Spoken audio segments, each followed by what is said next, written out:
Bonjour et bienvenue à votre podcast Éducation Famille. Aujourd'hui, un des grands objectifs professionnels de mon invité est d'enseigner le pouvoir des gestes afin de permettre à chacun de se connecter à son meilleur potentiel. C'est à la suite du suicide d'un proche de 13 ans qu'elle se demande comment elle aurait pu voir des signes précurseurs et intervenir. Elle découvre la synergologie qui l'amène à tout quitter pour suivre l'enseignement d'un spécialiste international en langage corporel. Formée en technique d'observation du comportement, elle a travaillé auprès d'un bureau d'enquête afin d'enseigner les techniques d'observation et d'analyse des comportements. Conférencière et créatrice de plusieurs programmes sur la communication non verbale, cette mère de 2 garçons nous dira si son expertise lui permet aussi de décoder les êtres qui lui sont chers. Chose certaine, elle pourra sans doute lire rapidement le livre ouvert que je suis. Arrivée de Paris depuis quelques jours, elle nous fait l'honneur de venir nous visiter en studio. C'est donc avec un immense plaisir que je reçois Madame Olga Siesko. Afin de partager, discuter, apprendre, rencontrer, s'informer et comprendre ensemble sur tous les sujets concernant l'éducation et la famille, bienvenue ici à votre podcast Éducation Famille.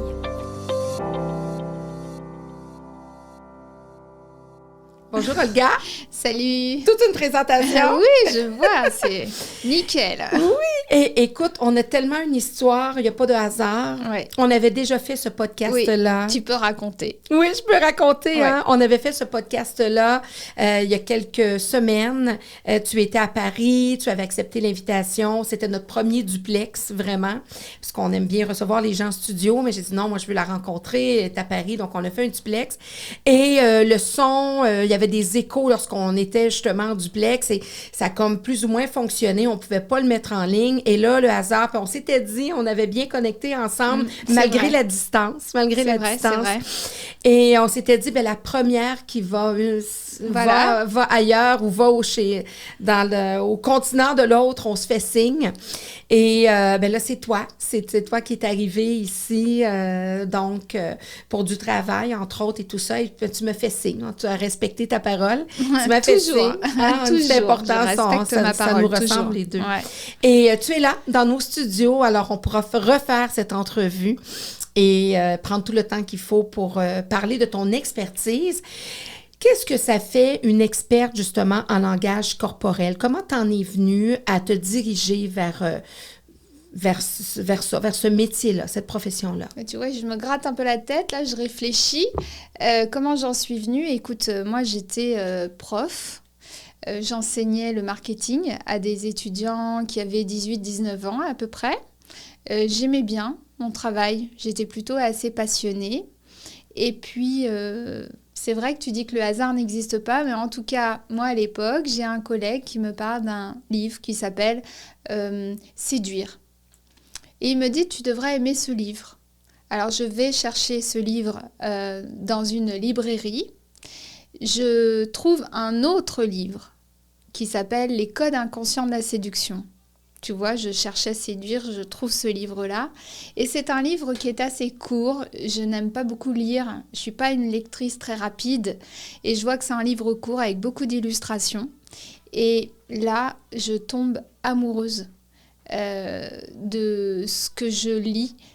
Ça parle du langage corporel, ça parle du langage du corps, mais d'une manière, je trouve, sérieuse, honnête, objective. Ça en fait pas des caisses. Et ça m'intéresse énormément. Et donc, à cette époque-là, j'ai contacté l'auteur, chose que je ne fais jamais. Déjà que je lis pas beaucoup, mais quand je lis un livre, je contacte pas forcément son auteur. Et je lui dis que j'ai envie de le rencontrer, d'apprendre.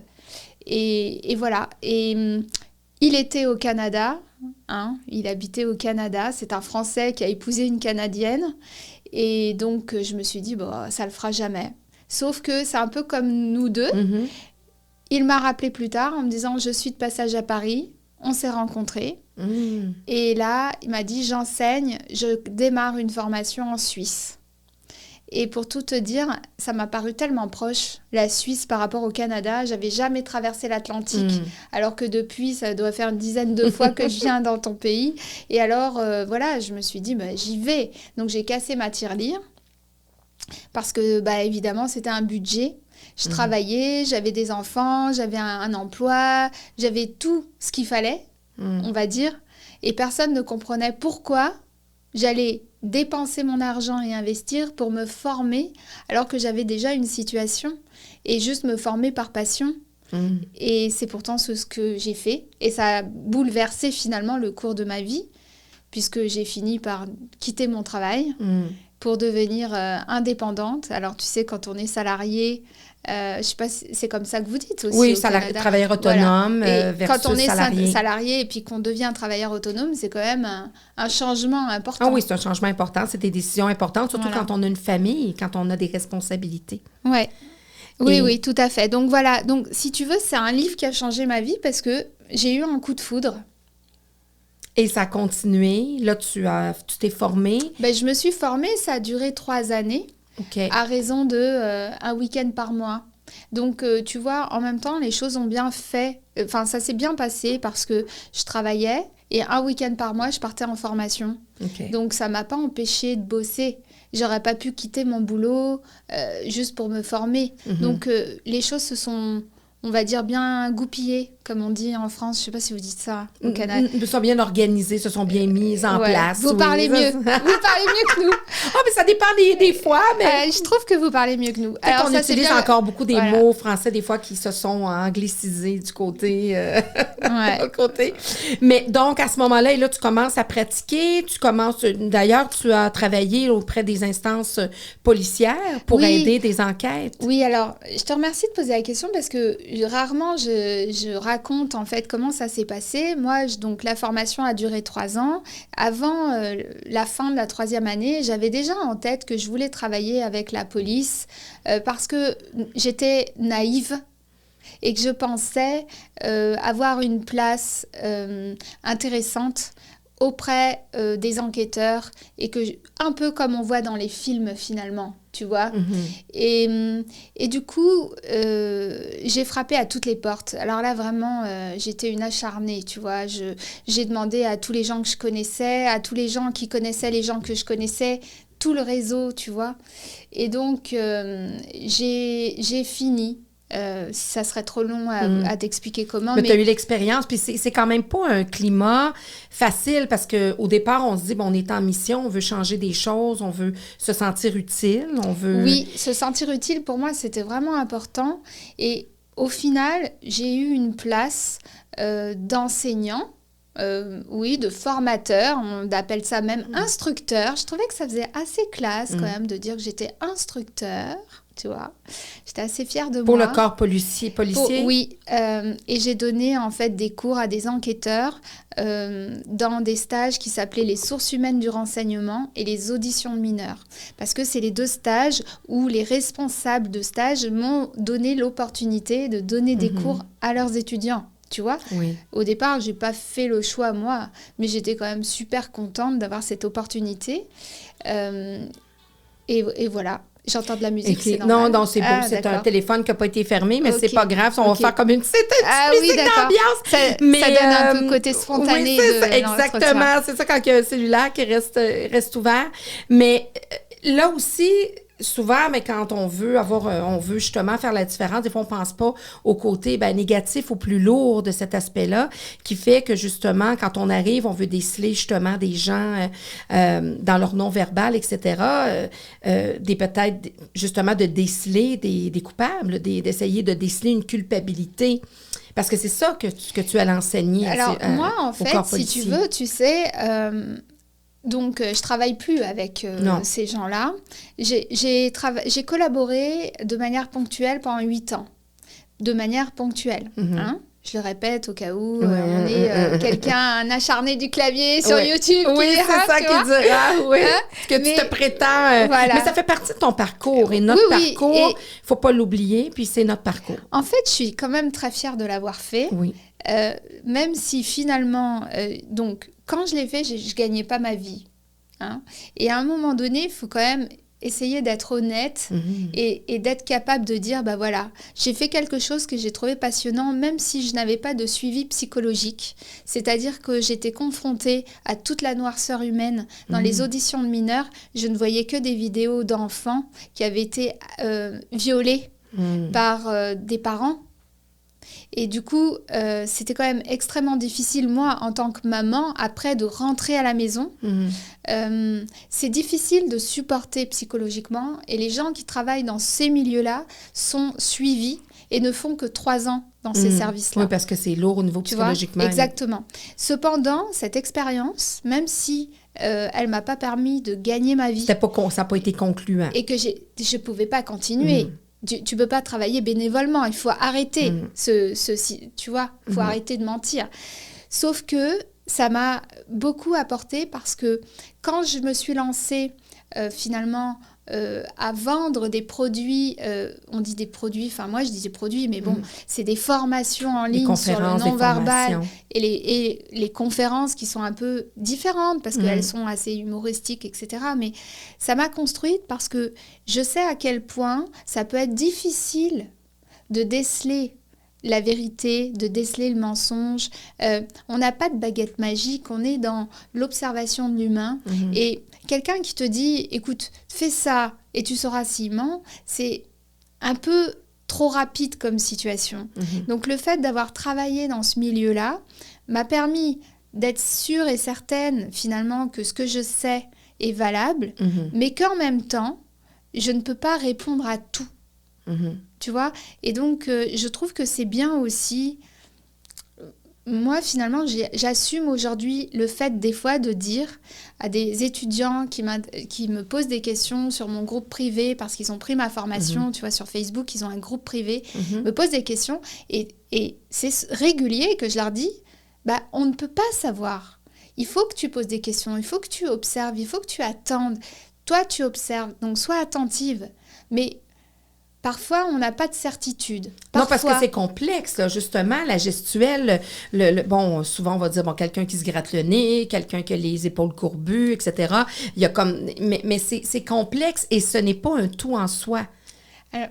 Alors, tu sais, tu m'as fait penser à quelque chose parce que tu dis le gratte le nez. Oui. Il y a aussi un autre truc, je fais une parenthèse. Oui. Il y a beaucoup d'idées reçues sur le non-verbal qui foutent en l'air le sérieux et le côté passionnant du langage corporel quand on a envie d'apprendre. Parce qu'il y a des gens qui vont dire « c'est un peu débile ça, parce que c'est pas parce que je me gratte le nez que c'est pas parce que je croise les jambes que je suis fermée. » Bah ouais, justement, non, effectivement. Parce que quand tu es formé correctement à la lecture du corps, eh ben, le croisement de jambes, c'est premièrement une posture de confort. Tu vois, moi là j'ai les jambes croisées et je suis confortablement installée comme ça. Dans le ventre de ta mère, tu étais recroquevillée. Donc quand les articulations se plient, eh ben, on est bien. Donc c'est du confort, c'est aussi de l'éducation. En tant que femme, on a appris à ne pas voir les cuisses écartées pour montrer qu'on n'était pas en open space, tu vois.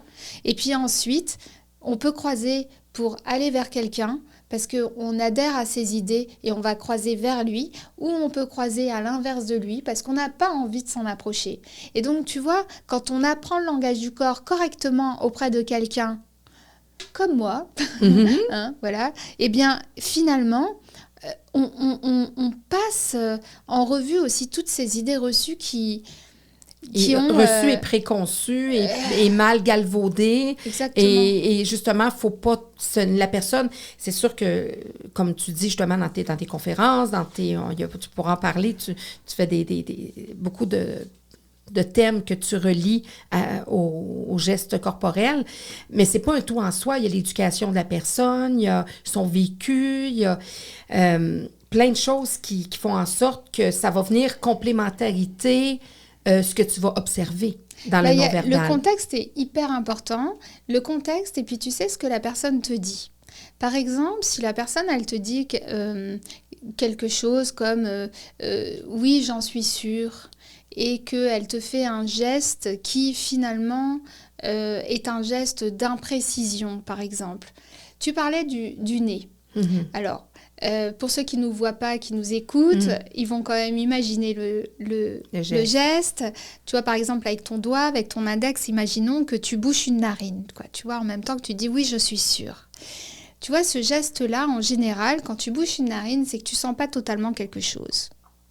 C'est pas très compliqué, tu vois, finalement. C'est assez instinctif, le corps. Tu sens pas bien quelque chose. C'est pas très logique de dire « j'en suis sûre » avec « je ne sens pas bien ». Ça serait plus logique de dire « je pense ». Oui, je pense. Là, tu saurais que elle pense, mais elle en est pas totalement Convaincue. sûre. Exactement. Ou si la personne te disait « oui, peut-être ». Là, ça serait cohérent. Ce que je veux dire par là, c'est que tu as un geste qui est relié à une émotion. Quand tu sais lire le langage du corps, tu comprends l'émotion. Et puis ensuite, il y a ce que la personne choisit de te dire. Et là, elle te dit exactement ce qu'elle ressent. Ok, c'est cohérent. Elle te dit pas tout à fait, c'est pas trop cohérent. Ou elle te dit l'inverse. Et c'est là où tu te dis, ah, si elle me dit... Là, il ne faut pas que je fasse... Elle dit oui, mais en fait, c'est non. Tu vois? Parce que le corps est vraiment... Ce que tu dis, c'est que... Puis selon ce que tu as étudié, c'est que vraiment, même si parfois on essaie de se dénaturer à travers nos gestes, l'inconscient et le conscient sont directement liés à notre non-verbal. Oui. Donc, quand on prend, par exemple, les politiciens qui vont payer des gens pour justement travailler leur non-verbal lorsqu'ils font des discours... Bon, peut-être pas que le commun des mortels va l'observer, mais toi, facilement, tu es capable de... Parce que le naturel revient vite au galop. Alors, tu me fais vraiment sourire parce que la semaine dernière... Ben oui, vous étiez... Voilà, on est en pleine élection, tu sais. Oui. Et la semaine dernière, je répondais... j'ai travaillé avec un journaliste pour analyser la gestuelle des 12 candidats aux présidentielles françaises. Et alors, tu vois... Alors, peut-être qu'effectivement, ils sont coachés au niveau de la gestuelle. Bon, je ne les connais pas, ces personnes-là. Moi, je les appelle des comportementalistes. Ce n'est pas du tout une critique. C'est-à-dire qu'ils vont apprendre le bon comportement. Tu vois, ils n'apprennent pas à lire le langage du corps. Eh bien, tu vois, ce qui se passe, c'est que tu as des personnes qui sont authentiques, sincères, mais elles sont authentiques et sincères dans leur petitesse ou leur désespoir. Tu avais des candidats qui sont très petits, qui ont très peu d'électeurs. Ils savent que de toute façon qu'ils ne vont pas du tout gagner. Et puis même, des fois, ils sont même pas invités. Et donc, tu avais un gars qui avait l'air vraiment... à la limite, il me faisait de la peine parce que, tu vois, il avait la tête baissée, tout ça. Bon, bref. Cohérent, ok. Tu as après des personnes qui sont assez hauts dans les sondages et qui sont aussi assez cohérentes dans leur gestuelle. Après, tu peux être d'accord ou pas avec leurs idées, mais elles sont cohérentes. Ce qui est le cas d'ailleurs du président de la République française, Emmanuel Macron, qui est assez cohérent dans ses gestes. Il est très très bon dans ses gestes. Je rappelle ça pour que tu n'aies pas de commentaires politiques. Nous ne sommes pas en train de faire de la politique. Non, pas du tout. D'accord. Mais j'en viens... Mais il y a des humains derrière la politique, derrière... il y a des humains. Mais tu vois, il y avait une candidate qui faisait des gestes vraiment... elle était très mobile, elle bougeait beaucoup, elle était debout, elle faisait beaucoup de gestuels assez amples, comme si elle était très à l'aise, etc. Très bien. Sauf que moi qui connais donc vraiment les détails, si je puis dire, eh ben, ces gestes n'étaient pas du tout en accord avec ce qu'elle disait. Je te donne un exemple très simple, tu vas comprendre. C'est comme si elle disait la France est grande. Tu vois, là, je viens de te le dire en faisant un geste avec mes deux mains, comme si j'allais prendre de l'ampleur. Eh bien, elle, c'est comme si elle disait la France est grande. Et elle faisait un geste petit. En se fermant les deux mains. Voilà. On a des gestes, on appelle ça des gestes figuratifs, c'est-à-dire que tu dessines ce que tu dis. Tu vois, par exemple, on s'envoie en l'air et tu vas faire un geste comme si tu allais vers le haut. Tu vois. Et c'est que c'est cohérent, c'est un geste de... Voilà, mais si on le faisait vers le bas... Exactement. Eh bien, c'est exactement ce qu'elle faisait. C'est-à-dire qu'en fait, elle faisait des gestes mais qui ne collaient pas avec ce qu'elle disait. Et je pense que même les gens qui ne sont pas formés dans le langage du corps, inconsciemment, ils perçoivent ça. C'est comme quand... Parce qu'ils se disent, il y a un truc qui cloche, elle est bizarre. Mhm. Bah oui, elle est Parce qu'ils bizarre. voient, parce que surtout le visuel, j'imagine, moi je suis plus auditive, mais le visuel qui va justement entendre ce que la personne dit, qui va voir que les gestes ne coïncident pas avec ce que la personne dit. C'est comme je dis, ben va-t'en, mais que je fais le signe Oui, de c'est ça. viens-t'en. C'est ça. C'est ça. C'est Mais là, ça. tu veux que je vienne ou tu veux que je parte? Oui, tu vois, par exemple, un autre exemple qui pourrait intéresser tes auditeurs, quand tu dis c'est moi, ou c'est pour nous, c'est pour moi. Pour nous, pour moi, tu vois, tes mains, elles vont vers toi, elles vont même au niveau de ton torse, tu vois, de ta poitrine, qui est la zone de l'ego. Bah, imagine que tu es quelqu'un qui te dise, ouais, c'est moi, en montrant l'extérieur. C'est bizarre. Et ça va te créer une dissonance quand tu vas la regarder. Bah, tu vois, cette candidate, elle n'a jamais été aussi bas dans les sondages. Elle va même pas se faire rembourser parce qu'elle est à moins de 5%. Mais il y en avait d'autres. Et tous ceux qui étaient vraiment très incohérents dans leur gestuelle... les sondages ont reflété... Oui, c'est vrai. C'est-à-dire que tu peux ne pas être d'accord avec un candidat. Hein? Tu vois, il ne s'agit pas de politique, il s'agit vraiment là de... Oui, parce que ça peut être un directeur cohérence. d'entreprise, ça peut être ça peut être un collègue de travail, ça peut être un enseignant, ça peut être oui. Les gens qu'on côtoie là, tous les jours. Il y a quelques années, on m'avait demandé si je pouvais former des responsables d'équipe à être chefs. Enfin, c'était dans le milieu des pompiers. Et parce que c'était des jeunes qui avaient été à un poste élevé pour diriger toute une caserne grâce à des concours. Donc en fait, comme ils ont le niveau scolaire et réussi le concours, ils sont automatiquement responsables de caserne et ils doivent diriger parfois une centaine de pompiers. Sans aucune expérience. Par exemple. Et on m'avait demandé, est-ce que tu peux leur apprendre à être chef? Et moi, à l'époque, bon déjà, ça fait des années, et puis j'ai pas l'expérience que j'ai aujourd'hui, mais je crois que je répondrais pareil. Moi, je suis pas coach pour faire croire aux gens qu'ils sont chefs s'ils ne ressentent pas qu'ils sont chefs en eux. En fait, tu dois travailler l'intérieur pour que les bons gestes puissent apparaître. C'est comme si tu parles à ton enfant et que tu lui dis que c'est pas bien de faire ça, mais que tu lui dis avec une tête d'amour, tu fais semblant d'être fâché, instinctivement, l'enfant, il sait que t'es pas fâché. Et tu perds ta crédibilité. Et le problème, c'est que tu vas passer ton temps à crier, à dire « Ah, c'est pas bien, hein. Ah non, il faut pas ». Et en fait, OK. Il sait très bien que tu ne crois pas vraiment en ce que tu dis. Exactement. Parce que eux, ils sont connectés à cette intuition du non-verbal. Ils l'ont pas perdue. Donc, ceux qui sont, comme moi, gesticulent beaucoup. Ceux qui gesticulent, ça peut venir de où? Est-ce qu'ils sont plus faciles à lire? Est-ce qu'ils sont plus difficiles à lire? Comme personne? Je veux pas faire de généralité, mais je pense que les personnes comme toi qui sont plutôt dans l'extraversion, naturellement font plus de gestes et que la gestuelle, en fait, accompagne les propos.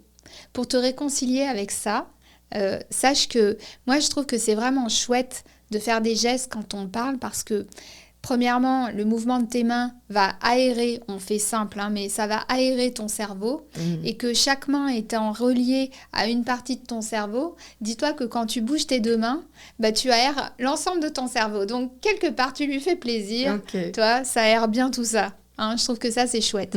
Et puis ensuite, dis-toi que ça te permet donc, comme ça aère ton cerveau, ça te permet de mieux faire venir tes idées, tes mots, tu vois, tu vas mieux finalement construire tes phrases.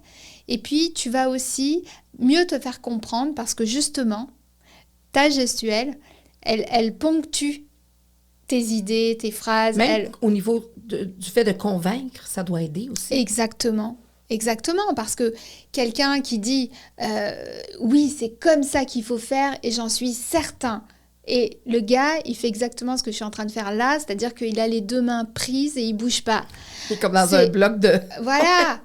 Alors que si je te dis oui, je suis certain et c'est exactement comme ça que tu dois faire. Et là, ça n'a rien à voir. Ton corps suit ce que tu dis. Exactement. Et en plus, on sait que le mouvement des mains favorise l'attention de ton interlocuteur. Donc, c'est plutôt positif. Donc, continue, Claudie. Mais parfois, c'est pas toujours vu positivement, souvent de la part des plus introvertis. Est-ce que je me trompe? Je crois qu'il y a des idées reçues là-dessus. Okay. Par rapport au fait, c'est sûr que je crois pas que ce soit la gestuelle qui gêne. Je crois que c'est plus le fait parfois de beaucoup parler sans laisser la parole à l'autre, sans l'écouter, ou le fait de lui couper la parole. Tu vois, je connais bien le thème parce que déjà parce que j'ai eu une certification sur les différents types de personnalités avec l'outil MBTI. Oui, tu pourras nous en parler un petit peu. Mais c'est surtout parce que moi, je suis une extravertie, ma mère est une extravertie, mais j'ai ma sœur et mon père qui sont introvertis. Puis quand j'ai découvert les types de personnalités, j'ai quand même compris beaucoup de choses sur la dynamique, l'énergie qu'il y avait au sein de mon foyer quand j'étais enfant avec mon père, ma mère, ma sœur. Tu vois, ma mère qui était capable de dire à ma sœur, si tu continues à fermer sa porte de sa chambre, je te dégonde la porte. Parce qu'elle trouvait pas ça normal que ma sœur ait envie de jouer à la poupée en ayant la porte fermée de sa chambre, parce qu'elle le prenait mal en tant qu'extravertie qui aime être avec les autres. Ouais. Alors que ma sœur avait besoin de rester dans son univers et de construire son univers. Ce qui était correct aussi. Et ce qui est très correct aussi. C'est-à-dire qu'il n'y a pas de meilleure personnalité que d'autres. Il y a juste des énergies, des personnalités différentes. Et en fait, voilà, ça amène... Ça, c'est important, ce que tu amènes, parce que dans une famille, on n'est pas une famille de 4, une famille de 6, une famille de 3. Ça ne veut pas dire qu'on va être 3 extravertis, 3 introvertis. Non, pas du tout. Alors, il faut apprendre à vivre ensemble. Et ça, c'est un exemple vraiment très concret que... En tant que parents, parce que naturellement, on est les personnes qui vont gérer la maisonnée. Si on a un enfant qui est plus introverti, qui aime mieux plus être dans ses choses, même si pour nous, ça ne nous ressemble pas, puis qu'on a peut-être juste un autre enfant qui nous ressemble, qui est plus extraverti, qui aime ça être en famille plus souvent, faire plein de choses ensemble, il faut respecter ça. Ouais, exactement, il faut respecter. Moi, c'est ce que je trouve intéressant dans les différents types de personnalités, parce que, tu vois, Quels sont les différents types de personnalités? Il y en a 16 en tout. Okay. Donc, mais regarde, tu vois, il y a par exemple la manière dont tu perçois les choses. Tu as des personnes qui perçoivent les choses de manière comme elles sont. Par exemple, moi, dans cette salle, je vois une caméra, je vois une étagère, je vois de la déco, je vois une table. Bon, voilà. Et tu as des personnes qui voient les choses, mais sous un autre angle, qui vont te dire c'est un endroit tout cosy, accueillant. Tu vois, ils vont pas te décrire les choses de la même manière. Si moi, quand j'étais enfant, j'aimais bien, par exemple, construire ou faire des Legos ou des choses comme ça, alors que les autres vont préférer créer des choses. Tu vois, créer de la poterie. Enfin, en fait, si tu veux, selon tes... Je suis un peu prise de court par les exemples, mais ce que je veux dire par là, c'est que selon ta personnalité, tu t'évades d'une autre façon, ou des fois tu t'évades pas. Moi, je suis très précise, par exemple. Tu vois, moi, j'aime bien savoir...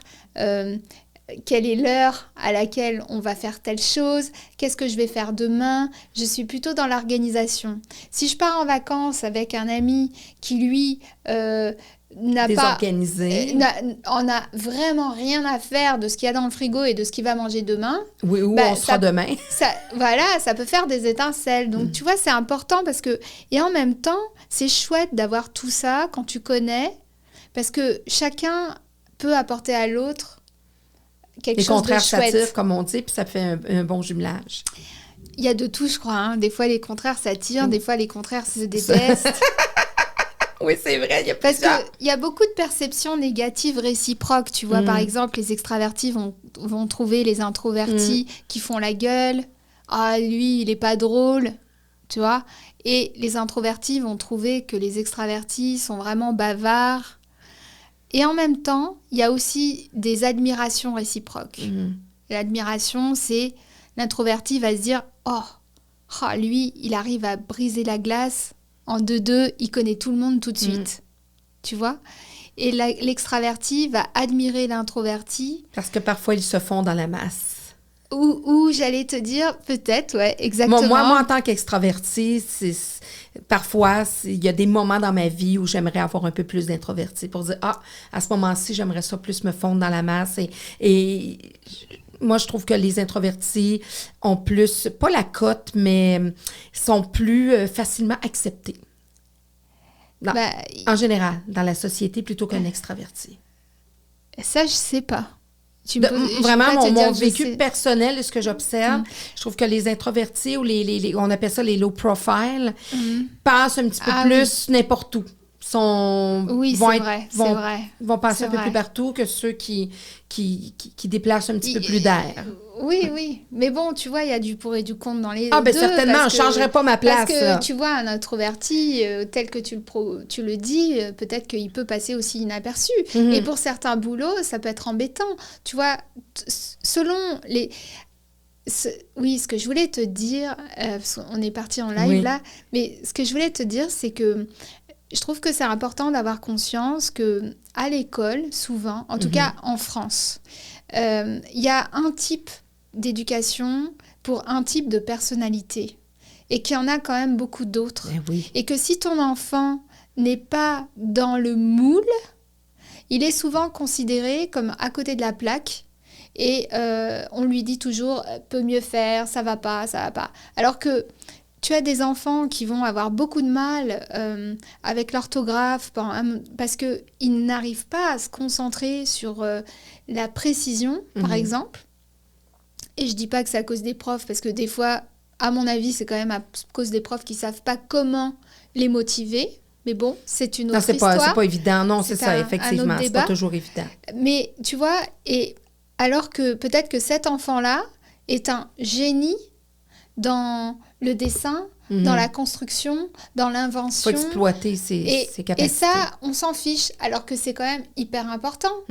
Et donc, je trouve que c'est dommage parce que moi, ça m'a fait souffrir. Je pense que ça fait souffrir mes enfants. Maintenant qu'ils sont grands, je suis quand même contente d'avoir laissé derrière moi toutes ces années de dévalorisation où on nous a dit à chaque fois qu'on n'était pas dans le moule, qu'on était à côté, qu'on n'était pas assez ceci, pas assez cela. Oui, parce que ça joue sur un être humain, la dévalorisation. Tu en parles d'ailleurs dans certains de tes thèmes. Et moi, il y a des thèmes qui m'ont interpellée.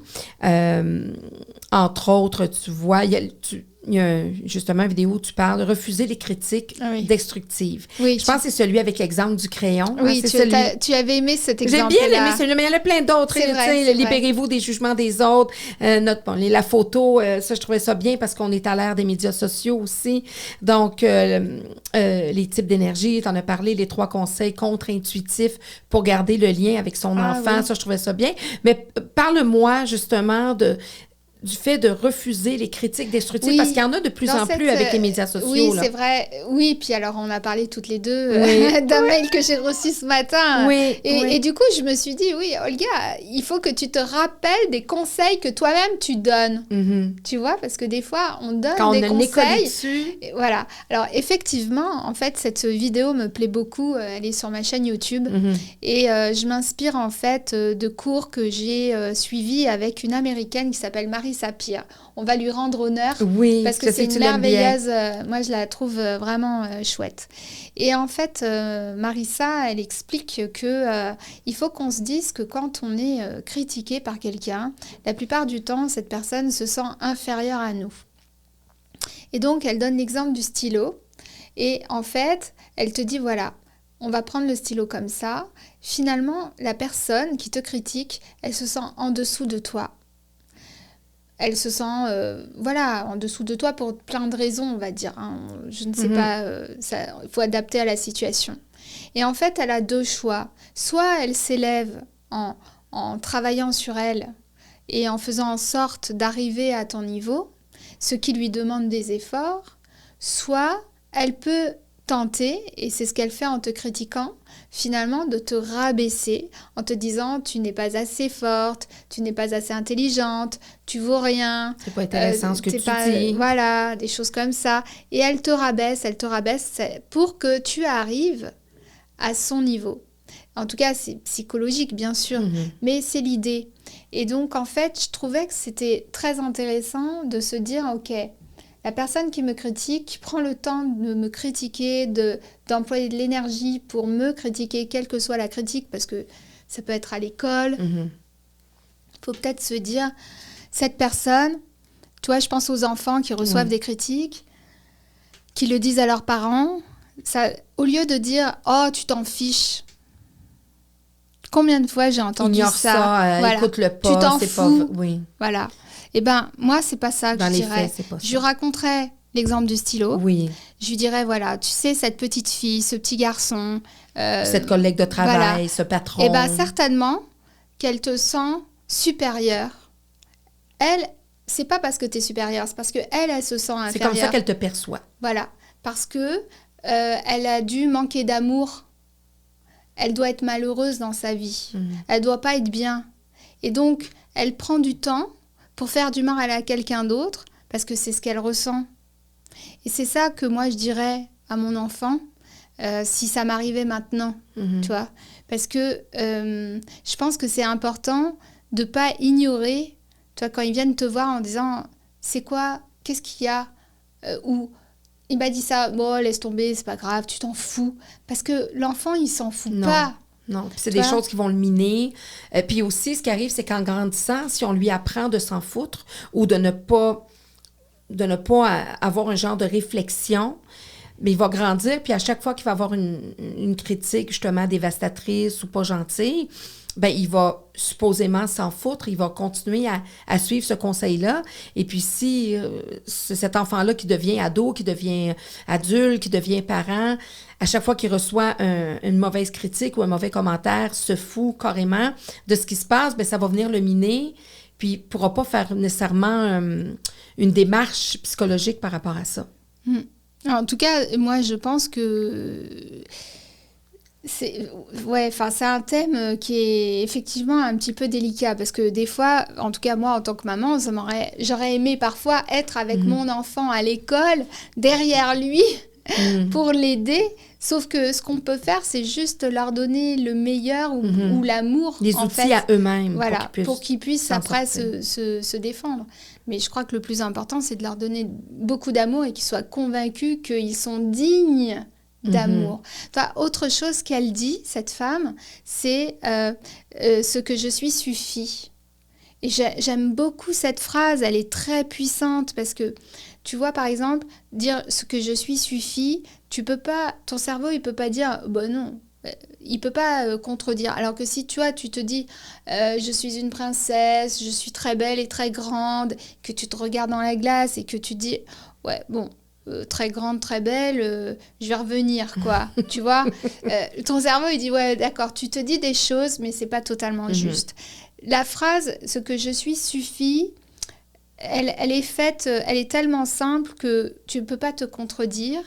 Et en fait, quand tu le dis régulièrement, alors moi, à la maison, j'ai des post-it partout.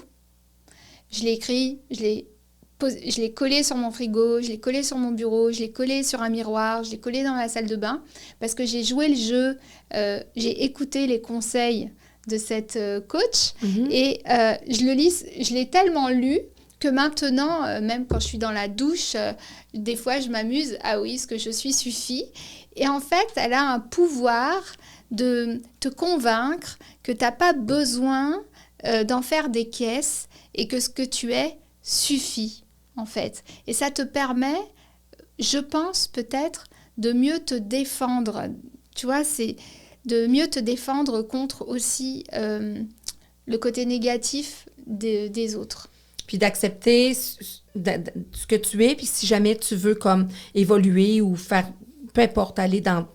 Moi, je pourrais dire... Parce que moi, juste dans cette phrase-là, quand j'entends « ce que je suis suffit », c'est comme une acceptation de ce qu'on est. Puis ça, c'est vraiment bien. Oui. Mais on peut tendre quand même à vouloir être mieux. Ah oui, ça n'empêche pas. C'est intéressant ce que tu dis parce qu'il y a quelqu'un sur Facebook qui m'avait écrit, mais est-ce que ça ne va pas m'empêcher de m'améliorer? Je vois pas ça comme ça. Moi, je vois ça, ce que je suis suffit, c'est plus pour me convaincre que tout ce qu'on a pu me dire avant, que j'étais pas assez, que je suis pas assez Dans ce grande, cas-là, ouais. je suis pas assez mince, je suis pas assez intelligente, je suis pas assez drôle, je suis pas assez, je n'ose pas suffisamment. C'est dans l'acceptation de soi. Voilà, ça, cette phrase-là est vraiment dans l'acceptation de soi. C'est plutôt ça, en fait. Sans se mettre des barrières pour... Voilà. C'est peut-être... ça me touche peut-être parce que moi-même, je me dévalorisais beaucoup et que je travaille toujours encore à me convaincre que je mérite ma place. Ah oui? Probablement. Mais ça, c'est des années de minage, tu vois. Pas de mes parents, mais d'école. Moi, j'ai beaucoup souffert à l'école, hein. J'ai détesté l'école. Mais à l'école, on y passe beaucoup d'heures et de jours dans une vie. Et oui. Surtout quand on est enfant, c'est ce qui nous forme, c'est ce qui nous forge. Alors, si c'est pas agréable, si ça nous rend malheureux, c'est normal que ça nous suive toute notre vie. Et oui. Et aujourd'hui, ben, tu aides des parents et qui vont, par la bande, vont aider leurs enfants. Tu parlais de trucs tout à l'heure qu'on peut justement être capable de déceler certaines choses. Une personne qui ment, par exemple. Ouais. Les premiers signes d'une personne qui ment. C'est compliqué comme question, là. Tu veux pas passer à autre chose? Mais c'est parce que le mensonge fait partie... tu parlais tout à l'heure, justement, on en a parlé un petit peu tout à l'heure quand tu disais, il y a des politiciens, des fois, ils vont avoir des discours, puis sans que ça soit un politicien, ça peut être n'importe qui, un discours, puis les gestes vont pas suivre le discours. Alors, déjà là, c'est une source un peu, un signe de mensonge, c'est mentir. En fait, oui, enfin, après, je sais pas trop si tu parles, on parle de parents avec les enfants, etc. Mais mettons le parent qui voudrait avoir quelques outils pour dire, est-ce que mon enfant me ment? Est-ce que mon enfant n'est pas bien? Écoute, je vais te dire des idées comme ça qui me viennent. Là, c'est moi qui se gratte le cou, là, je veux dire quoi, c'est moi qui parle. Tu sais, un enfant, en fait, quand tu lui poses des questions... Alors, déjà, ça revient un peu à ce que tu disais, garder le lien avec son enfant, etc. Oui, parce que tu as fait parce que bon... c'est vrai que moi, les trois conseils contre-intuitifs pour garder le lien avec son enfant.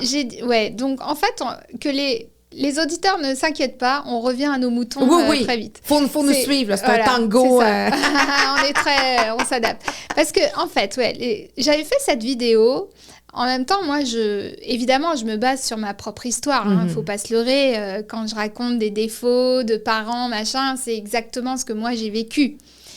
Je disais contre-intuitif parce que, par exemple, je disais, voilà, pour garder le lien, il faut aussi se rendre disponible. Moi, très souvent, j'ai dit, j'ai pas le temps. Mon enfant voulait me dire un truc, j'ai dit, oui, chérie, tu m'en parleras tout à l'heure. Ou après, ou au dîner. Enfin, au dîner, au souper, tu vois, par exemple. C'est vrai que même encore aujourd'hui, des fois, on m'appelle sur FaceTime, je dis « Écoute, c'est pas le moment, je suis concentrée. » Donc, se rendre disponible, c'est savoir aussi quand il le faut, s'arrêter et être vraiment disponible et pas écouter ton enfant en ayant ton téléphone portable ou en étant sur l'ordi ou en faisant autre chose. Parce que souvent, on est un peu multitâche. D'accord ? Donc déjà, ça, c'est important. Après, il y a un autre truc hyper important, c'est ne pas juger. Ne pas juger, ça veut dire vraiment faire en sorte, même dans ta figure, qu'on voit pas que tu es choqué. Tu vois, quand moi, j'ai un de mes enfants qui a dû me dire qu'il avait fumé un joint ou un truc comme ça, peut-être que dans ma tête, je me dis « Oh my God !» Et en fait, je dis « OK. » Là, tu as fait la politicienne qui n'est pas en lien, qui n'est pas en harmonie avec sa pensée. Parce qu'il y a quelque chose qu'il faut savoir, c'est que si tu juges, évidemment, et que tu es choqué, ne serait-ce que pour le sexe, par exemple, tu vois, si tu montres que tu as un jugement, l'enfant, il se braque, il ne te le dit pas. Mais après, est-ce que c'est parce qu'il ne te le dit pas qu'il ne le fait pas? Mais non, pas du tout. Il ne te le dit pas, mais évidemment qu'il le fait. Tu vois, moi, dans ma famille, je sais très bien que il y a des parents qui pensent que leur enfant est un ange. Voilà, je caricature, hein. Mon enfant est un ange, bah oui, bien sûr. Ton enfant, c'est le seul au monde qui a jamais fumé, qui a jamais couché, qui a jamais... Tu vois, et les enfants... Les Ils sont dans le déni, c'est un gros déni. Ah, mais ils en sont convaincus, mais bon, voilà. Tout ça, c'est parce que s'ils le disaient, comme les enfants seraient réprimandés, bah, ils préfèrent se taire. Alors, bon, je me souviens plus du troisième, hein, mais regarde, on va raccrocher le truc avec ta première question. Oui. Le mensonge, une des premières raisons du mensonge est la peur. Quasiment toujours, c'est la peur. La peur de payer le prix de dire la vérité. La peur d'être réprimandé, la peur d'être puni, la peur que tu juges, la peur de perdre ta confiance, la peur de perdre ton amour, tu vois, la peur des conséquences si tu dis la vérité. Et donc, la peur guide le fait de mentir. Donc, si par ton comportement de parent, tu essayes justement de respecter ça, le fait de ne pas juger, ça ne veut pas dire qu'après, tu ne vas pas dire, écoute, ok, tu as fumé un joint, si tu peux éviter d'en fumer trop tous les jours, c'est mieux. Hein. Tu vois, mais c'est pas pareil que dire oh, comment et voilà. Mais là, il voit que t'es surprise, que t'es fâchée, donc il dit oh mon Dieu, j'ai fait une erreur de partager. Donc, voilà, de partager. J'ai pas fait une erreur de tester. Non. J'ai fait une erreur de lui partager, dire. C'est ça, de partager. Évidemment. Parce que c'était basé sur la confiance que tu as avec ton parent, si tu partages des choses comme ça. Et si ton parent, de l'autre côté, t'indique que ça lui convient pas ce que tu viens de lui partager, bien, c'est sûr que tu veux pas décevoir ton parent. Tu veux pas le fâcher. Tu veux pas lui faire de la peine. Mais je pense que tu peux dire la même chose avec un conjoint. En tant que parent, je pense que tu peux dire, écoute, ça me plaît pas trop ce que tu fais, ou ça me fait peur que tu fasses ça parce que ça m'inquiète. J'ai pas envie que tu fasses ce genre de choses. Tu vois, moi j'ai un de mes enfants qui, je sais pas si c'est bien ou mal, mais ça me plaît pas. Il fait du sport, il veut prendre du muscle, il est en train d'acheter des poudres. Tu vois, de protéines, etc., pour sécher, pour avoir des muscles, tu sais, il a envie de ressembler à, tu vois, à quelqu'un de super musclé. Et je trouve pas ça bien pour moi, c'est pas naturel. Je trouve qu'il faudrait s'alimenter correctement plutôt que quand je vois mon fils avec des poudres qui mélangent avec de l'eau. Et bon, voilà, ça ne me plaît pas. Mais je suis pas en train de lui dire, je t'interdis ça. Non. Parce que ça va servir à rien, en fait. Ça va juste servir qu'il le fera derrière moi. Tu vois? Non, c'est ça. Donc, je préfère lui dire, écoute, tu sais, j'aime pas trop ça, ça m'inquiète. C'est bizarre, non, ce que tu fais. Parce que, bon, est-ce que tu en as vraiment besoin? Et bon. Dans l'accompagnement, puis là, on est parents toute notre vie aussi. Je suis considérée un peu comme chiante, je pense, mais... Comme bien des mères. Mais bon, moi, ma fille de 24 ans, je lui dis, hein, écoute, là, ça fait juste 24 ans que t'es sortie de mon utérus. Calme-toi le pompon. Mais là, je lui dis ça depuis qu'elle a 14, 15, 16. Là, ça fait juste 16 ans que t'es sortie de mon utérus. Là, elle est rendue à 24. J'imagine qu'elle va en avoir 35, puis je vais lui dire la même chose. Mais on reste parents toute notre vie. Donc, on sera toujours en accompagnement de nos enfants. Parfois, on prend pas toujours les bonnes façons non plus. Mais cette façon-là d'accompagner, de pas réagir fortement et d'essayer de rien faire pour justement couper la communication. Exactement. En fait, la clé, c'est ça. C'est être disponible. Donc, vraiment.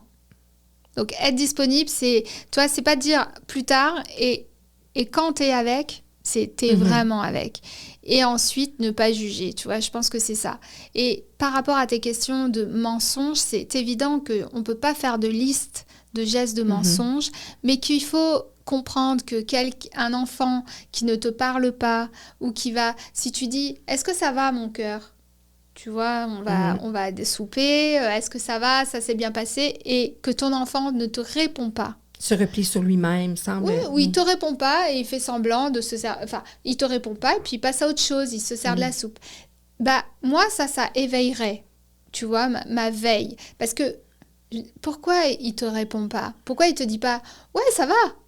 Tu vois? Ou s'il te dit oui, ça va, comment il te dit oui, ça va, par exemple? Est-ce qu'il te le dit simplement ou est-ce qu'il te le dit, Oui, tu ça sais, va.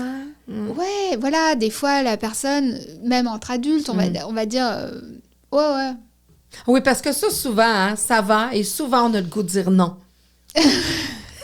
Mais ça se fait Non! pas. Mais ça se fait Non, pas. et toi?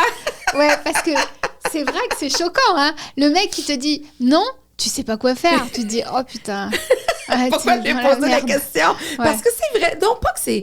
Pas parce qu'on a toujours des journées, des mauvaises journées, mais parfois, c'est pas que ça va. C'est parce qu'on a l'impression qu'il faut toujours répondre. Ah, ça va, oui, ça va bien, toi. Ça va pas nécessairement mal, mais ça va pas toujours nécessairement bien. C'est une journée comme les autres. C'est une journée routinière. Puis des fois, ben, ça nous tente pas, mais c'est tellement. En fait, on dit de pas. politesse. Oui, parce qu'on a. Ouais, voilà. On a des vies quand même très prise, donc on dit oui, mais bon, voilà, c'est presque... C'est une journée comme une autre, bon, c'est comme... Moi, ce qui me fait sourire des fois, c'est... J'appelle souvent un gars au téléphone et il me dit « Oui, comme un lundi ». Après, il dit « Comme un vendredi ». Je me dis « Bon, d'accord. » De quoi aura l'air ton dimanche? C'est ça la question. Ah oui, le dimanche soir. Tu avais d'autres thèmes aussi. Libérez-vous des jugements des autres. On a un petit peu abordé aussi. Les croyances limitantes. Ça, tu m'en parler un petit peu plus, les croyances limitantes? Oui, on en a c'est parlé un peu lié. Oui, c'est un peu lié parce que le jugement des autres, les croyances limitantes, c'était par rapport... c'est aussi des vidéos YouTube. Oui. C'était par rapport au fait que on nous signale... Oui, on a vu. On est des grandes bavardes. En fait, c'était pour sensibiliser les gens au fait que... Attends, parce que ça m'a déconcentrée. En fait, on parlait des croyances limitantes. Oui. Mais c'est parce que, en fait, si tu veux, ce qui se passe, c'est que souvent, les croyances limitantes, c'est des choses qu'on t'a racontées souvent. Toute ta vie, voilà. là, un peu comme on disait, là, dès la tendre enfance. Ben voyons donc, tu sais bien que tu ne pourras pas faire ci. C'est ça. Voyons donc, mais pourquoi? Ouais, t'es sûre que tu... Tout Parfois, ça, c'est l'éducation aussi que tu as eue. Je vais parler de ce que je connais, c'est-à-dire de mes propres parents et de ma famille que j'aime. J'espère qu'ils n'entendront pas ce podcast. Mais regarde, tu vois, moi, mes parents sont des personnes qui ont travaillé toute leur vie, qui ont été salariés toute leur vie. Et donc, pour eux, il faut travailler dur pour gagner peu et c'est beaucoup une génération. épargner. Oui, c'est une génération. Ils sont ça. nés dans les années entre 40 et 45, donc c'était la guerre aussi. Ce sont des immigrés espagnols qui sont venus en Espagne pour trouver du travail quand ils avaient 18 ans. Donc, bon, c'est vrai qu'il y a toute une histoire. Cependant, en fait, donc moi, j'ai pas grandi avec l'idée que je pouvais être travailleur autonome, que je pouvais gagner de l'argent, que je pourrais peut-être gagner de l'argent en restant chez moi, en faisant des réseaux sociaux, encore moins que je pourrais gagner très bien ma vie en faisant une conférence auprès des entreprises qui dure qu'1 heure et gagner peut-être, enfin même pas peut-être, beaucoup plus que ma propre sœur qui travaille 1 mois et qui prend le métro pour aller au boulot et qui travaille toute la journée pendant 1 mois, tu vois. Et donc, qui peut-être, elle, est bien là-dedans, mais c'est juste de oui, bien savoir sûr, qu'on peut accéder à autre chose. Mais, et les personnes comme les gens de ma famille ont l'impression aussi, confondent entre ce que je gagne, c'est-à-dire quand je fais une facture pour ma conférence, et ce que je gagne vraiment, moi. C'est-à-dire que entre ce qui est perçu et ce que je vais gagner moi, il y a tous les impôts, toutes les charges, bon bref, les travailleurs autonomes comprendront très bien. Mais tout ça pour te dire que donc, les croyances limitantes, c'est quand même des croyances qu'on t'a mis dans ta tête, c'est des histoires que tu te racontes, mais qui quelque part sont souvent dues à des choses qu'on t'a dites. Et ce qui est intéressant, c'est de faire, tu vois, le point, d'écrire les croyances limitantes que tu as. Et réfléchir à qui te les a mises, est-ce qu'elles t'appartiennent en fait? Et ces croyances, souvent tu vas te rendre compte qu'elles te viennent de tes parents, d'une grand-mère, d'un prof, voilà. Et et là, tu dis, mais ça ne m'appartient pas, je n'en veux pas. Parce que ce que je suis suffit, en fait. Et donc, ces croyances-là, ce sont des histoires qui ne font que nourrir ma peur et qui m'arrangent parce que ça m'empêche d'oser. Parce que oser, c'est toujours prendre un risque. Et quand tu risques, bah, tu risques aussi de ne pas y arriver. Sauf que quand tu tentes et que tu n'y arrives pas, j'ai envie de te dire... Bravo quand même à toi, parce qu'il y a plein de gens qui n'ont même pas tenté. Et ceux qui tentent pas, ils risquent pas. Et oui, puis on dit souvent que même parfois, après 1 non, 2 non, 3 non, il faut continuer. Il faut persévérer parce qu'il y a l'essai, après ça, il y a la persévérance. C'est vrai. Il y a vraiment la persévérance en affaires, on le voit. Il faudrait presque que je me le dise souvent. Tu vois, je te remercie de me le rappeler parce que des fois, moi, je lâche un peu l'affaire, tu sais, pour pas me faire passer pour une chieuse. Et moi, ma mère, sais-tu comment elle m'appelait? J'étais toute petite, mordicus. Ah, est-ce que tu lâchais rien? Mordicus. Non, je lâche pas le morceau.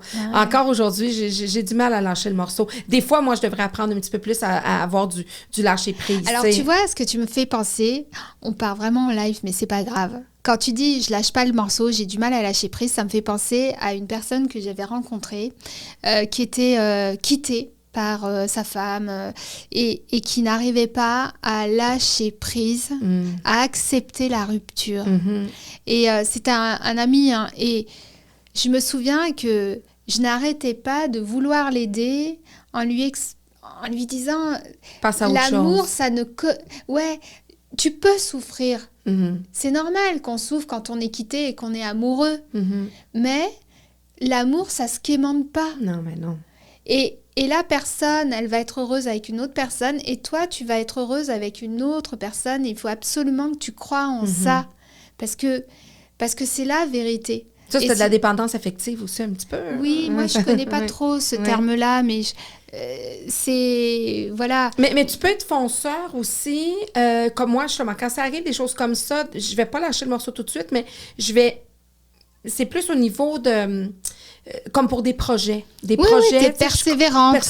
Ouais, j'ai beaucoup de résilience aussi. Ouais, c'est drôle, beau, hein? Ça. La résilience, persévérance, ça fait une drôle de bébite. Ouais, non, mais c'est chouette, j'aime ça. Mais, mais vraiment, ce que tu disais tout à l'heure, moi, un cadeau que ma mère m'a donné, elle a toujours encouragé. Tout ce que je faisais, même si elle me réprimandait, puis je dirais même des fois, peut-être qu'elle aurait dû me réprimander à certains moments, mais justement, jamais elle m'a diminué. Alors, j'ai toujours cru en ce que je pouvais faire. C'est beau. Donc, ça, je pense que ça peut faire la différence. Alors moi, tu sais, j'ai toujours dit à mes enfants, alors moi, je pense que mes parents m'ont aimée et m'aiment vraiment énormément, j'en suis convaincue, mais ils ont fait avec leur façon d'être. Et avec ce qu'eux ont appris voilà. aussi. Donc, je crois que j'ai beaucoup manqué d'assurance. Les conférences, tu sais, le fait d'être conférencière, c'est la vie qui m'a menée à ça. On pourrait refaire un podcast, ça serait tellement chouette la prochaine fois. Hein. Oui. Mais tu vois, le fait d'être conférencière, d'être arrivée à un niveau où je suis aussi bien payée que certains hommes, parce que c'est un milieu d'hommes. C'est un défi, ça aussi. Et d'être très bien payée aussi bien qu'eux, et d'être devant des parterres de plusieurs centaines de personnes qui peuvent m'applaudir alors que je suis 1 heure en micro. Enfin, tu sais, c'est un autre rapport que quand tu es prof et que tu passes une journée de formation, il y a un face-à-face. Non. Quand tu es conférencière, tu es la star. Donc, quelque part, ça m'a fait beaucoup de bien parce que ça m'a fait gonfler mon ego que j'avais peu, tu vois. Prendre confiance en toi aussi puis en tes capacités. Ouais. Et je sais pas pourquoi je te raconte ça. Non, mais c'est parce qu'on parlait d'estime de soi. Ah oui, on parlait parce que ta mère, oui. elle t'a donné confiance et je trouve que ça, c'est vraiment formidable. Puis si on peut le transmettre à nos enfants dès le jeune âge, le parcours va être plus... Voilà, c'est plus, ça. plus facile. Tu me raccroches les wagons. Je te racontais ça parce que c'est la conférence qui m'a donné les go. Et moi, en tant que maman, donc j'ai été maman de 2 garçons, je leur ai toujours dit qu'ils étaient formidables, qu'ils étaient très intelligents, qu'ils étaient exceptionnels, etc. Et un jour, je me suis marrée parce que je me disais, mais mon Dieu, j'ai tellement bien travaillé que moi, mes enfants, ils veulent être président de la République. Voilà, ils veulent être milliardaires et ils ont l'impression, voilà. Puis la des fois, seule c'est même chose- trop. Oui, ben c'est ça que j'allais dire. C'est pas que c'est trop, c'est très bien ce que le parent fait dans le travail, puis comment l'enfant se sent, puis comment, justement, en devenant adulte, il a comme c'est sky is the limit, il n'y a pas de limite. Mais ce qui est dommage, c'est que dans la société en général, c'est mal vu. Quelqu'un qui a cette confiance-là, qui dit, ben moi, j'ai telle chose, je vais y arriver. Comme moi, je voulais faire un podcast, je m'en suis fait un studio de podcast. Je veux faire maintenant, surtout avec les réseaux sociaux, donc je dis, ben moi, j'ai des objectifs, j'ai des projets, je vais le faire. Puis maintenant, ça fait longtemps, j'attends plus après personne pour réaliser mes projets. Alors, l'indépendance aussi féminine, on pourra en parler, faire un autre, c'est vrai, podcast là-dessus. Qu'est-ce qu'on peut te souhaiter, Olga, dans tes projets futurs, dans ce qui s'en vient? Parce que tu as un Instagram, tu as écrit un livre, tu fais des conférences, tu animes plein de choses. Oui, ben, ce qu'on me souhaite, écoute, je vais être un petit peu terre à terre, Claudine, parce que là, c'est ça qui me vient. On a passé une crise de la Covid quand même qui a été extrêmement pénalisante pour mon travail. Faut bien le dire, mon travail de conférencière que j'aime par-dessus tout. Et du jour au lendemain, tout s'est arrêté. Donc, si j'avais une baguette magique, je dirais, mon Dieu, mais faites que je reprenne le boulot. Parce que les gens ne s'en rendent pas compte. J'ai une existence sur les réseaux sociaux. Je suis sur Facebook, je suis sur YouTube, je suis sur Instagram. Donc, chacun choisira sa plateforme. C'est vrai que depuis quelque temps, je te disais... Je commence à aimer Instagram, alors qu'au départ, parce que j'ai l'impression d'avoir une visibilité un peu plus simple que Facebook, alors qu'ils s'appartiennent, hein, mais c'est quand même difficile de poster tous les jours, de se rendre compte que sur 32 000 ou 33 000 personnes qui te suivent, il n'y en a que 30 qui voient ton post. Tu dis, waouh, comment c'est possible? Il y a un truc qui cloche. Et tout ça, ça finit par être... Faut que tu paies, exactement. Ça. Donc, sur Insta, c'est hyper propre. Tu vas sur le profil Insta, tu vois toutes les vidéos, tous les posts en un seul... En fait, c'est finalement très ergonomique, tu vois. C'est un travail quotidien voilà. de pouvoir garder en contact. Et puis, il ne faut pas se cacher, tu vois, sur le lien d'Insta, ensuite, sur le lien de la bio ou sur mon site Internet, j'ai des liens. C'est vrai que j'ai développé ensuite, comme tu dis, t'attends après personne. Moi, j'ai développé, parce qu'on me demandait souvent comment lire le non-verbal, etc. Alors, j'ai développé du petit produit au super produit, tu vois. C'est-à-dire, ça va de la formation qui dure 1 heure, où tu as toutes tes vidéos en une seule fois, tu vois, et jusqu'à la formation où il y a une centaine de vidéos qui te sont délivrées en 6 mois. Évidemment, c'est pas le même coût, c'est pas le même investissement de temps et c'est pas le même apprentissage, mais j'essaye de donner le plus possible et le plus possible d'accessibilité aux gens. Voilà, le livre, bah écoute, c'est moi qui l'envoie en version papier à la maison, comme une grande, tu vois. Je l'ai faite aussi toute seule parce que c'est intéressant ce que tu disais. Je vais terminer là-dessus parce que tu disais t'attends après personne, etc. J'ai été approchée par plusieurs éditeurs pour écrire sur le non-verbal. Sauf que les éditeurs m'imposaient un sommaire. Et le sommaire, à chaque fois, il ne me plaisait pas. Ou ils voulaient que je fasse des choses et ce n'était pas un terrain sur lequel je voulais aller. Donc, moi, je suis pas travailleur autonome pour être obligée de faire quelque chose que j'ai pas envie de faire. Contrainte à faire, non, c'est ça, donc, qui te ressemble pas. Donc, j'ai fait mon propre livre qui ne fait que 48 pages. Donc, c'est pas un pavé de 300 pages ou de 500 pages.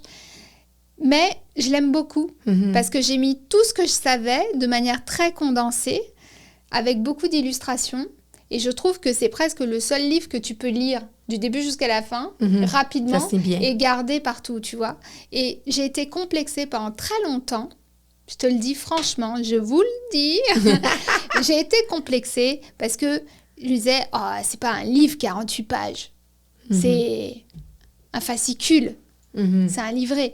Mais non, c'est un livre. Parce que tout le contenu que tu as, en fait, si tu enlèves tout le blabla de ceux qui ont écrit des pages de 300 pages, tu vois, des livres de 300 pages, si tu enlèves tout le blabla, tu retrouves exactement ce que moi, je te donne. Sauf que moi, j'ai enlevé tout le blabla. Tu vois? Oui, tu l'as plus centralisé, tu l'as plus... Puis il te ressemble aussi, c'est toi. Peut-être. Vraiment. Ah oui, ça c'est moi, ça c'est sûr. C'est important parce qu'il faut être cohérent quand on Même a des les photos, messages. c'est moi, c'est du fait maison. Oui, ben c'est ça. Puis, tu sais, c'est important quand on a un message de pouvoir le livrer avec toute sa spontanéité et ce qu'on est vraiment, parce que sinon, on va dénaturer toutes nos choses. Puis, moi, je pense que la morale de toute cette histoire, puis à travers tout ça, ce que moi, je dirais aux gens, c'est essayer de lire, essayer de lire. Pas de façon maladive, mais souvent, comme moi, je suis très auditive. Alors, donc, je suis moins visuelle, donc d'être portée au non-verbal des autres. Et en vieillissant, moi, je le vois plus. Des fois, tu vas parler avec des gens, puis leur non-verbal, des fois, tu vas voir un inconfort, ils sont pressés. Pas que c'est pas intéressant ce que tu leur dis, mais ils veulent partir ou ils sont pas comme dans un instant où ils peuvent entendre ce que tu as à leur dire, etc. Donc, moi, je pense que c'est vraiment une bonne façon de pouvoir améliorer la société que d'être plus attentif à l'autre. Attentif à l'autre. Oui, je pense que intuitivement, on peut comprendre quand quelqu'un est bien ou pas. Après, lire le langage du corps, ça te permet d'avoir encore plus d'informations. Mm-hmm. Tu vois, ça te permet de rentrer dans une dimension un petit peu plus fine. Puis ça, on va être mieux encore, puis on suit tes vidéos, on va tes conférences. Et tu sais, Olga, moi, je suis une prof, je suis une institutrice de formation. Alors, tous mes invités reçoivent un diplôme que je t'avais remis. Tu t'en souviens-tu? Je t'avais lu un diplôme, tu t'en souviens plus, hein? Non, si. Mais là, je te le remets, mais j'ai rajouté une petite phrase pour faire un petit peu différent, parce que c'était une prise 2. Mais je suis tellement contente que cette prise 2 existe parce qu'on se voit en personne. Alors, certificat d'engagement décerné à Olga Sesko pour son engagement exceptionnel envers la lecture de l'être humain et de ses comportements, pour avoir persévéré à vouloir améliorer les rapports entre humains, pour la générosité avec laquelle elle a accepté de nous partager son expertise, pour ces nouveaux trucs qu'elle nous a transmis et qui nous permettront d'être plus à l'affût et plus sensibles aux vécus qui se cachent derrière les comportements et les gestes de ceux que nous croisons ou côtoyons, pour son sourire contagieux et celui qu'elle redonne à ceux et celles qui avaient perdu le leur, pour la confiance démontrée envers le peuple québécois puisqu'elle lui a confié un de ses êtres les plus chers. Merci. Merci, Olga. Merci pour cette belle rencontre. Merci beaucoup.